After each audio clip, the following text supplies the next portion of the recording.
So DeepSeek has a certain theme. So right now you can see that DeepSeek is bright. That is because the light theme is actually turned on.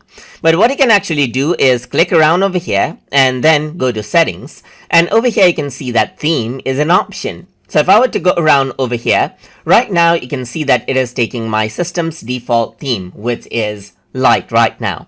But I can go ahead, select light by default, or go for dark theme as well. So if I were to go around over here, you can see that the text that I have right now is dark, and bright, and the background right here is dark now.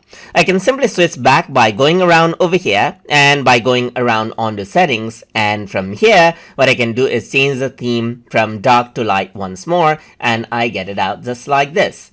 And that is how you can go ahead and change around the DeepSeek theme easily to get the outlook that you want. So I hope you guys learned something as always. And as always, please like, comment, share, and subscribe.